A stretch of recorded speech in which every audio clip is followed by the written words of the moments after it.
couple of major stories as OTAs have opened up here to begin the offseason. Of course, there is a lot of talk about vaccinations and players. We'll set that one aside. But from a personnel perspective, Julio Jones making an appearance with Shannon Sharpe and Skip Bayless on Undisputed earlier this week, saying that, yeah, he's out of Atlanta.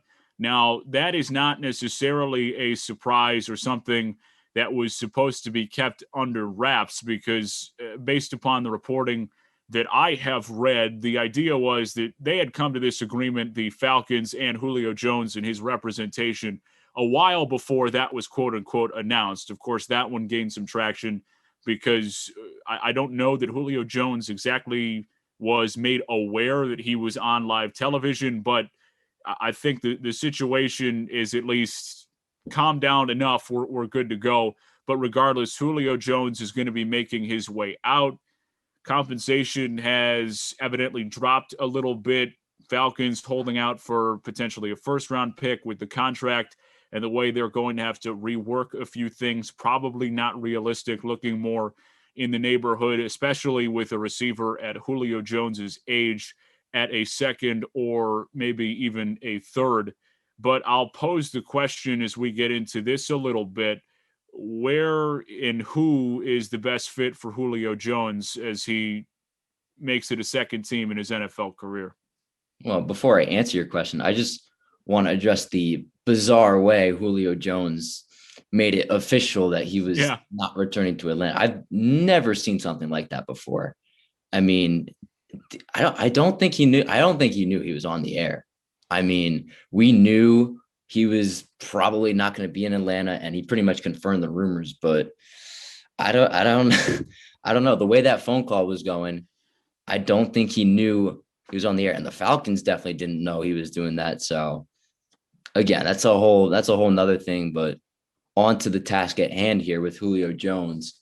I mean, the whole thing you have to think about is his contract, and you're taking on a pretty hefty contract if you're going to trade for Julio Jones. And obviously, we know tremendous player, one of the best receivers in the league consistently.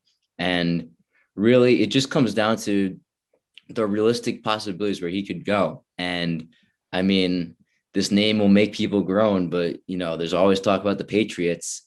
Nick, you as a Bills fan, you got to be a little concerned to see that name floating around in the rumor mill. But I mean, I think a team that could really work. I mean, they're not totally done in cap space. And if they restructure the contract and the Falcons have to pay $7.75 million in the first year anyway, if they trade him after June 1st, I would think the Baltimore Ravens could be a good fit. I mean, we say this all the time that the Ravens need a receiver, but I mean, they absolutely need a receiver. I mean, if you get Julio Jones on your team, that's game changing. And to think that, the Falcons, they're probably going to avoid trading within the NFC.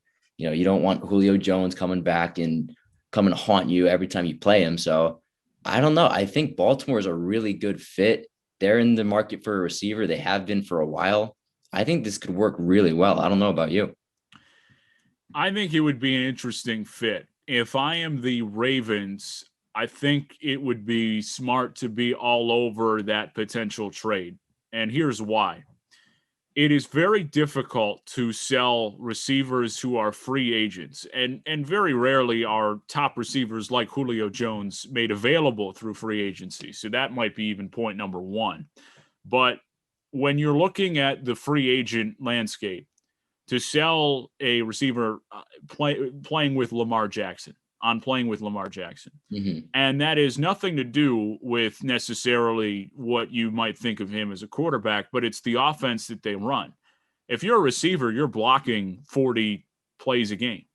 And that's not something that gets receivers paid terribly well and is candidly not something that they're terribly interested in doing. Now, some may be more interested than others, and some are team players and will do it.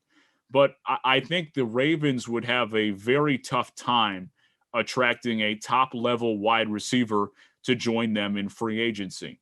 So when one becomes available through trade, one of the caliber of Julio Jones, that's something that they better be on top of and certainly going after, especially after getting an extra first-round pick from the Kansas City Chiefs this past year for Orlando Brown. I would think that they would be in the market. That seems to me, at least from their perspective, to be a good fit. Another one that I find interesting is the Indianapolis Colts.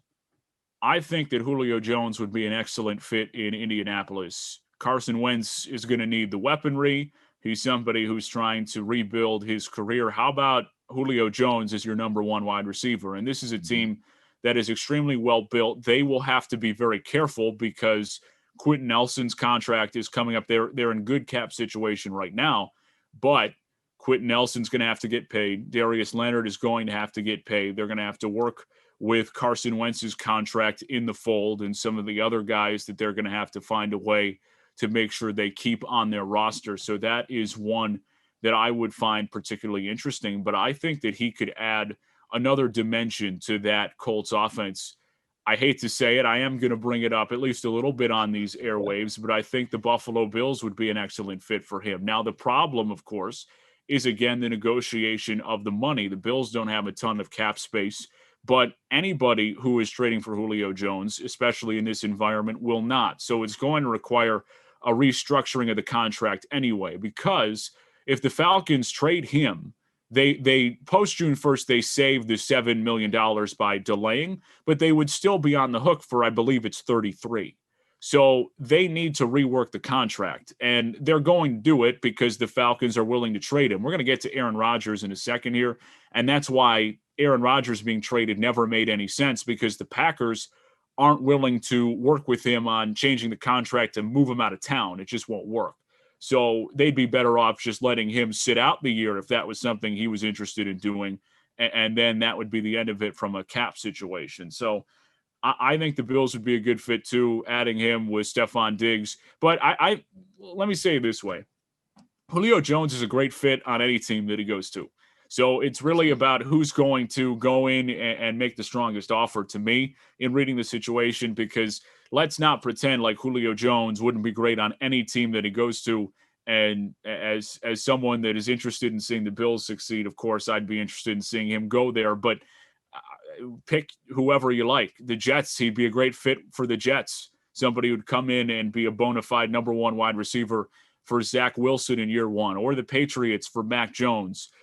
If he wants to play with Cam Newton, I think he's in the wrong business going to New England. But I think Julio Jones would be an excellent fit pretty much anywhere, because that's how good Julio Jones is and has been throughout his entire NFL career. Yeah, and Julio Jones doesn't seem like a receiver who brings a ton of ego either. So I think he can fit easily on any roster. You know, you talked about the Colts, another team within that division, the Tennessee Titans. A.J. Brown's kind of tried to recruit him a little bit. So again, I mean, we're pretty certain now that he is going to be dealt, and there's a lot of possibilities where he could go. So this could be a fun next couple of months to find out where Julio Jones is going.